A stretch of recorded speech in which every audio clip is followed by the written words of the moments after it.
Queridos colegas, é um prazer estar participando do 4º Simpósio de Câncer de Mama do Distrito Federal. Agradeço à comissão organizadora, né, através do Mauro, pelo convite. É uma honra e um prazer compartilhar com vocês esses momentos. Me foi solicitado falar sobre lipoenxertia, coleta e preparo da gordura. Quem não me conhece, eu sou o professor Jorge Villanova Biazuz, sou professor associado do Departamento de Ginecobstetrícia da Faculdade de Medicina Federal do Rio Grande do Sul e os outros credenciais que aí estão. Não tenho, confesso não ter nenhum conflito de interesse com o tema abordado. Meus conflitos de interesse são com as entidades às quais eu estou vinculado e represento. E nós vamos falar então do preparo do lipoenxerto na cirurgia da mama. A lipoenxertia, como vocês já devem ter me visto ou ouvido falar, este simbolismo de um canivete suíço, no meu ponto de vista, tem sido ou é o maior avanço em termos de cirurgia reparadora da mama, e ela pode ser usada em inúmeras situações, que todas que nós conhecemos, em algumas que ainda vão surgir no futuro, porque realmente é um instrumento poderoso.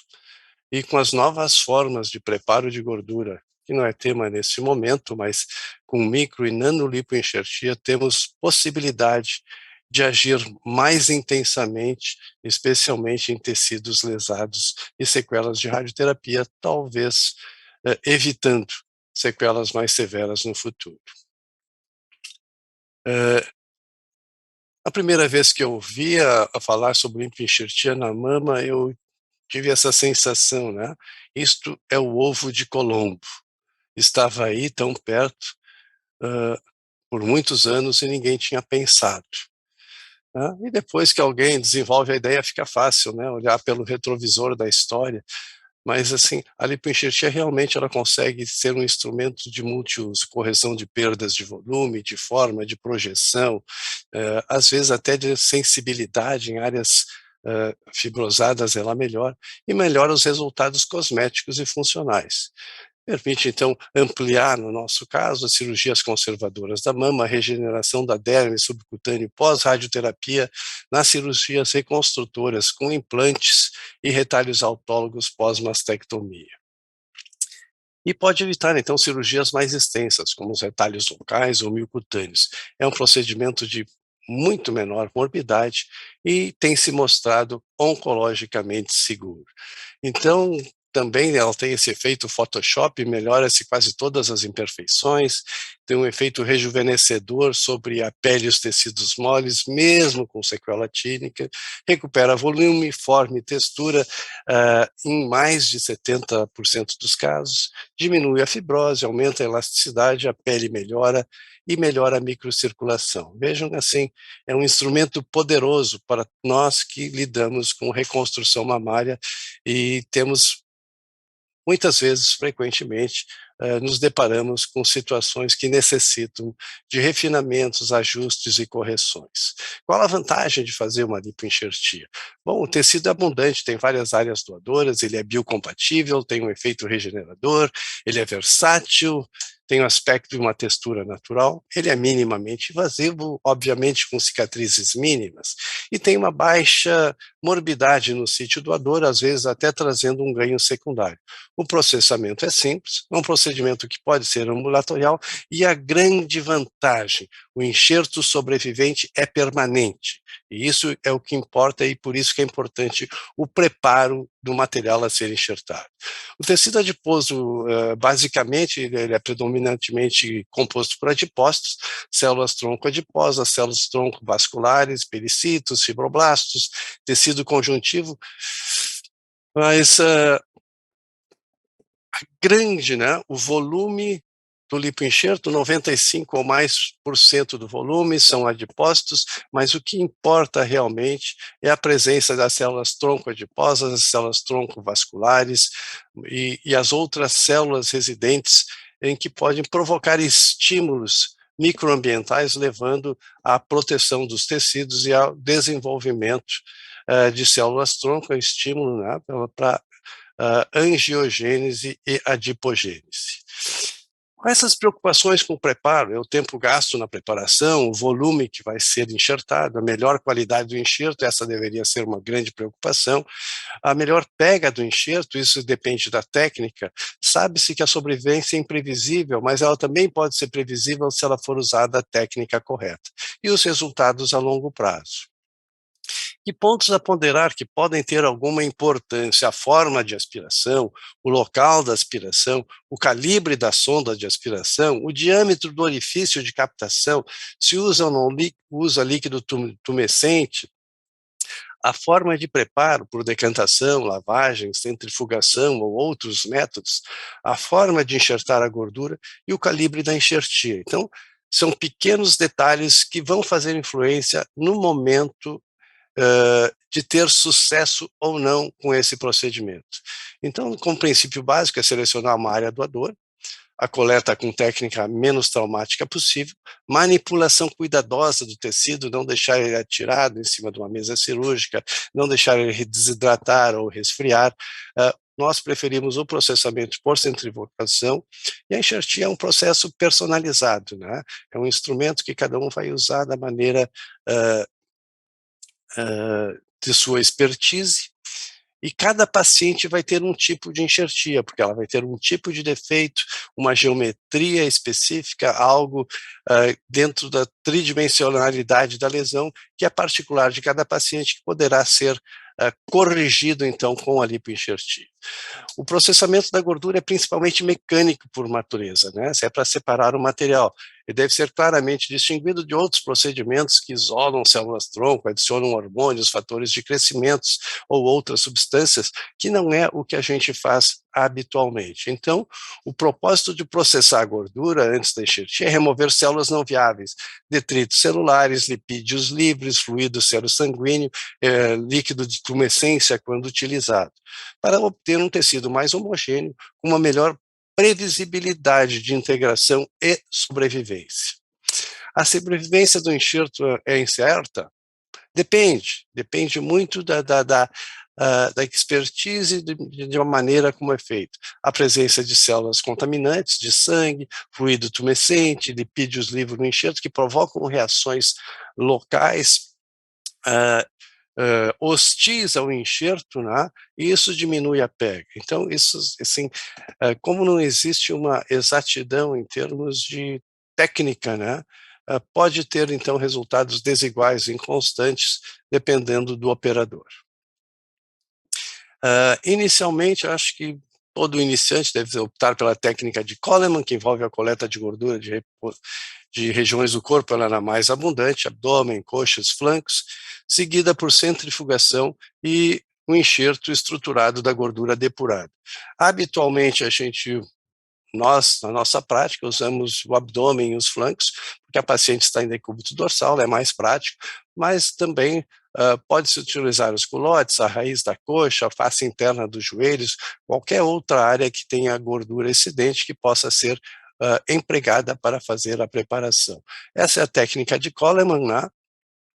Coleman usava seringas de 10 e 20 ml, com uma sonda de aspiração de 2 milímetros, né, um trabalho para grandes volumes extenuante, muito chato, né, por isso hoje a gente, quando vai fazer volumes maiores, usa outros calibres de sonda, mas a técnica de Coleman é essa, e fazia uma centrifugação por 3 minutos, em 3.000 a 3.500 rotações, e havia então a separação nessas 3 fases, uma fase olosa, uma fase de gordura e uma hemática, tá? Eram desprezadas, então, o óleo e o sangue, e o enxerto, né? A enxertia é realizada com essa pasta, né, de gordura depurada.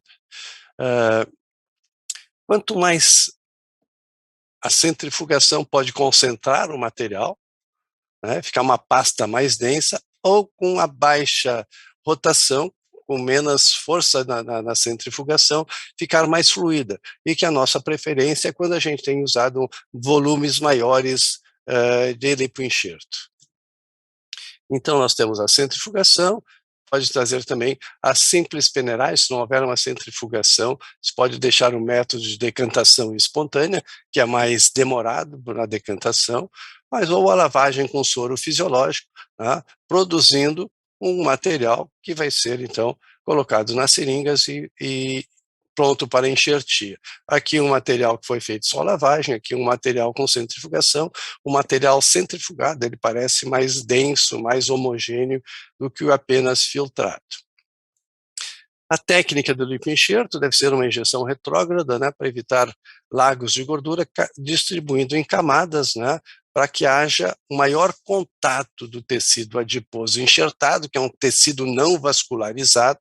Ele necessita, num momento inicial de nutrição por embebição, então é necessário que tenha maior contato, esses pequenos filetes de gordura, que são distribuídos nesses trajetos, para aumentar, então, a área de contato do tecido gorduroso enxertado não vascularizado com área vascularizada. E a gente sabe que deve ser em pequenas porções, porque se for em pequenas porções, ele consegue se nutrir bem, ao contrário de grandes filetes, tem isquemia e dificuldade em serem oxigenados. Outra coisa importante é o tecido que vai ser a área receptora. Um tecido sadio tem maior complacência, né? E se consegue colocar um maior volume de gordura sem que se chegue ao volume crítico de 9 milímetros de Hg de pressão intersticial, onde há um bloqueio, né? E uma parada do fluxo capilar. E a parada do fluxo capilar significa a perda total da enxertia, porque toda aquela área vai isquemiar e vai morrer. Então é importante que se observe a qualidade do leito que está recebendo o tecido para que se tenha um bom resultado. E a evolução, então, após a lipoenxertia, uma fase inicial que estabiliza, e ao longo de até 6 meses, essa perda, né, que a reabsorção, é que ela vai ser muito dependente, a inclinação dessa curva, da técnica empregada. Se for implicada uma técnica ideal, essa curva deveria ter uma perda muito pequena, tá? Mas dependendo da circunstância, do tecido, do leito receptor, essa perda pode ser maior ou menor, e a literatura é vasta em exemplos com perdas de até 20, mas também uma integração de até 80% ou 90%. Então, é muito operador dependente. Aqui, só para mostrar um exemplo muito prático, né? A enxertia em múltiplos microtúneis, multidirecional, pequenas quantidades, 1 cm3, em princípio a cada 10 centímetros de passagem, para evitar a formação de lagos de gordura e deixar que aquele pequeno filete de gordura tenha maior chance de ter um contato com uh, um tecido vascularizado que possa se nutrir nos períodos iniciais. Esta é a trama que deve ser, tentando evitar que os filetes, então, toda a mama pode ser área receptora, ou um músculo, né? Quando a gente fala em cirurgia da mama, é esse o nosso campo de ação, e aqui é que é feita a lipoenxertia. Existe um campo, uma área que tem melhor gordura para doar? Não, existem vários trabalhos, a literatura é farta em mostrar que não tem nenhuma diferença das gorduras coletadas nos vários sítios possíveis, abdômen, flanco, culotes, na raiz da coxa, etc. A pressão da coleta, nós fizemos basicamente a pressão e recomendamos a aspiração a baixa pressão, em seringa, e a gente nota que quando é feita com pressão baixa coleta e quando é feita com alta pressão, né, com equipamento mecânico, né, há uma degradação maior, há maior formação de óleo, maior perda, né, o tecido é menos homogêneo. E se observa também que quando é coletado em alta pressão, existe uma perda, né, da vitalidade de adipócitos, então, com a pressão menor, existe maior disponibilidade de adipócitos viáveis no momento da enxertia. O processamento, então, pode ser por decantação, por lavagem, por centrifugação, outros métodos, né? Não existe, na verdade, embora a literatura existe muitos estudos, né? Todos os métodos melhoram a qualidade da gordura se comparados com controles, né? A centrifugação ou as peneiras metálicas ou peneiras de gases, é um estudo, né?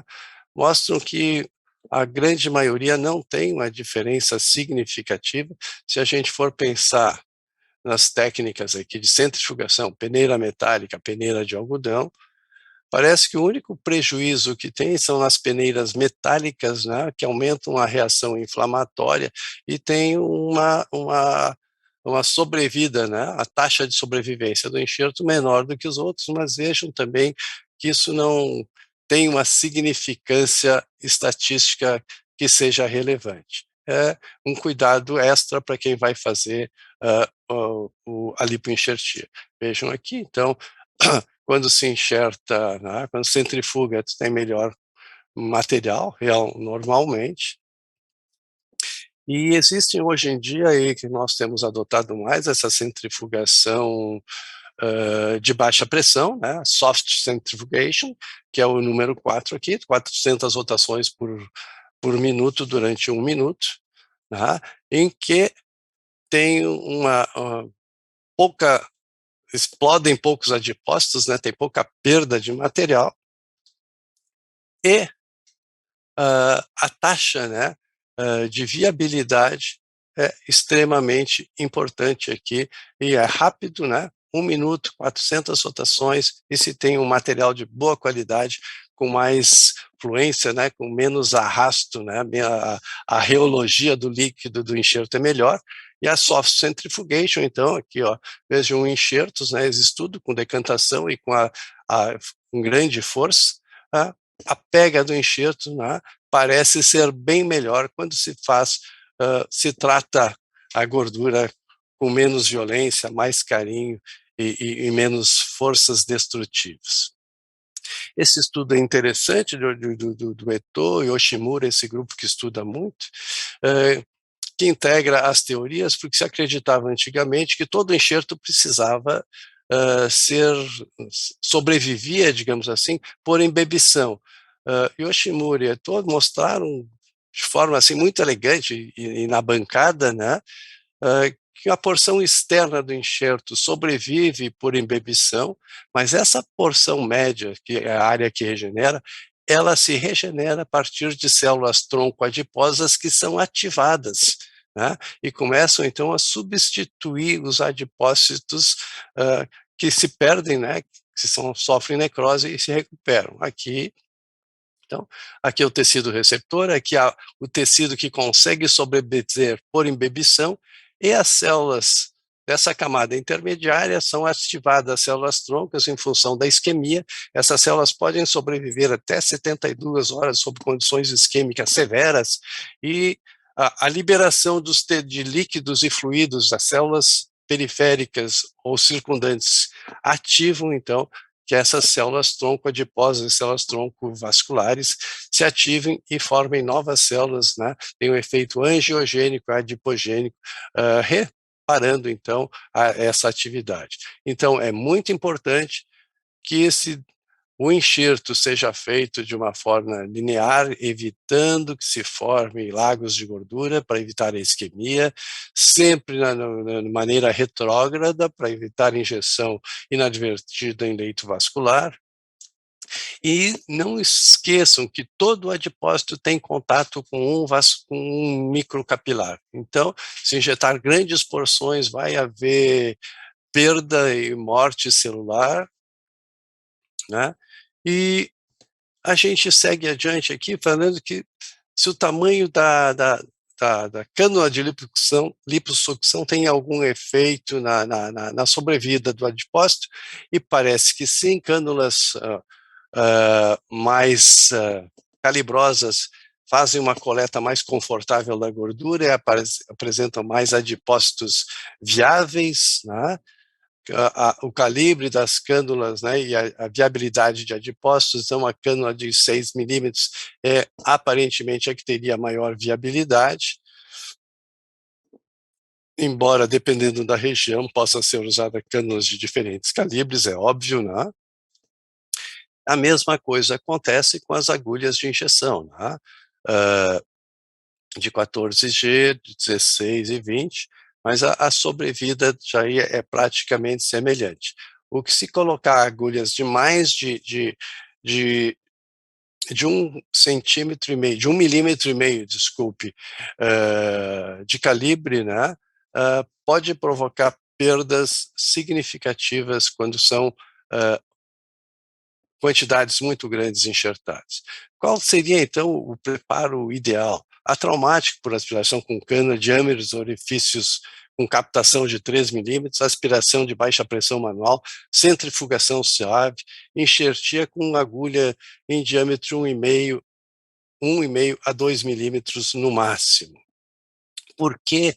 Porque aqui se explica, qual é o racional da lipoenxertia nessas pequenas espaguetes, né?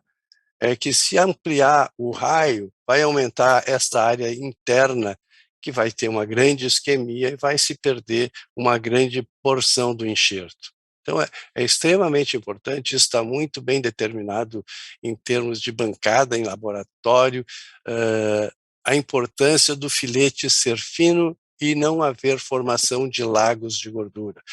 Pode ser um trabalho demorado, pode ser tedioso, mas é assim que se conseguem obter os melhores resultados.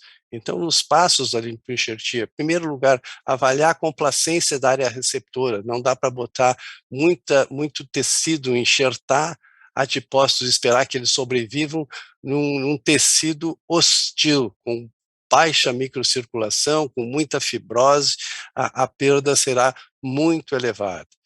A lipoenxerto, cânulas de 2 milímetros no máximo. Injeção retrógrada, 1 centímetro a cada 10 de trajeto. Manter o enxerto aquecido. Depósito em filete ou espaguete, aquela distribuição em leque. Não sobrecarregar o leito receptor. Isso é importante porque essa sobrecarga poderá levar à perda total do enxerto. Aqui mais do mesmo.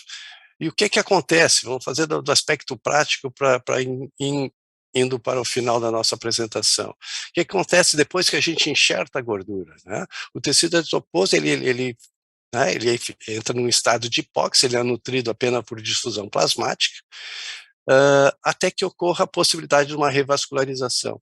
Isso resulta na morte de muitos adipócitos na fase inicial, e as células tronco adiposas, então, essas podem ser funcionais até 72 horas.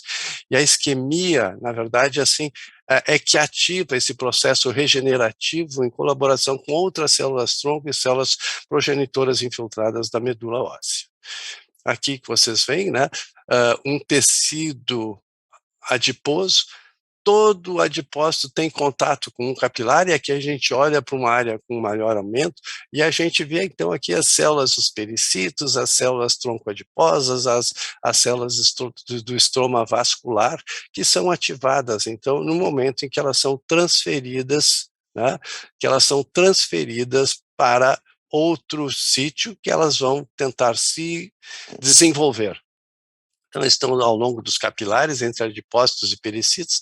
Essas células liberam esses fatores angiogênios que respondem à isquemia e se diferenciam, então, fisiologicamente, em novos adipócitos e células endovasculares, né, criando novos capilares, o processo de neoangiogênese. Então, essa isquemia provoca essa transformação, digamos assim, e elas reparam os tecidos lesados, e grande parte do volume do lipoenxerto se deve a essa regeneração.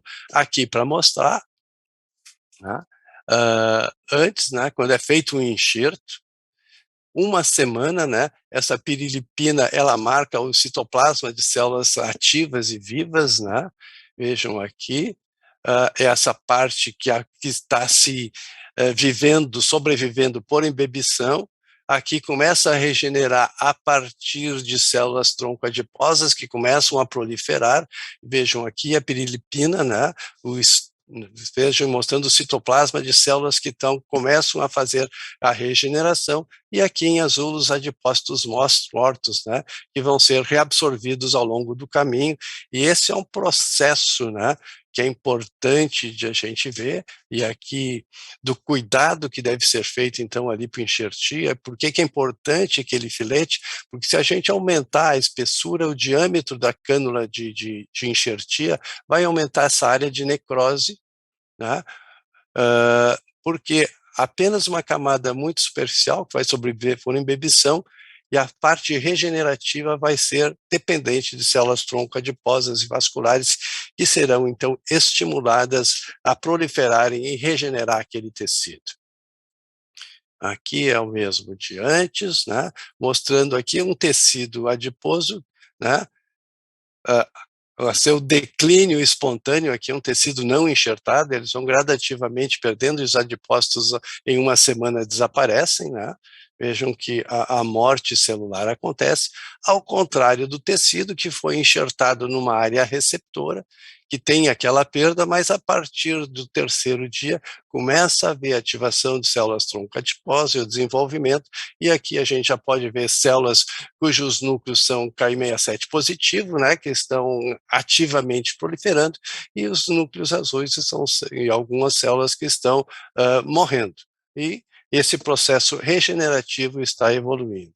Já para terminar aqui, para fazer uma espécie de resumo, né, quando se enxerta, uma pequena camada vai sobreviver por imbibição, os adipócitos vão morrer nessa camada regenerativa, mas vão ativar as células tronco adiposas e vão então refazer, né, repor aquelas adipócitos perdidos, e uma área mais profunda, isso é completamente dependente do diâmetro da sonda, ah, da cânula de enxertia, que vai haver necrose, perda de material, de adipócitos, e se for grandes lagos de gordura que estiverem ocorrendo nesse processo, a formação de cistos adiposos, necrose gordurosa, que podem ser detectadas em exames de imagem. Então aqui é um resumo geral, tá, mostrando o que acontece, a importância da gente, e eu não canso de frisar isso, já que a lipoenxertia tem muito de artesanal, hã, de cuidar, o cuidado da enxertia, do preparo, esse material mesmo sendo adequado, se ele for mal utilizado, ele vai ter uma perda muito grande. Então, os filetes, não exagerar no volume, cuidado que não enxertar demais, às vezes o menos é mais, e se tem uma outra oportunidade de complementar o tratamento, tá? Então, e usar então sondas que não ultrapassem 2 milímetros de espessura, né, idealmente entre 1,5 e 2, eu gosto muito de usar cânulas de 1,5 e tem uma pega excelente. Obrigado a todos, espero que tenha respondido algumas questões em relação à lipoenxertia, o material e o preparo e a atividade do lipoenxerto.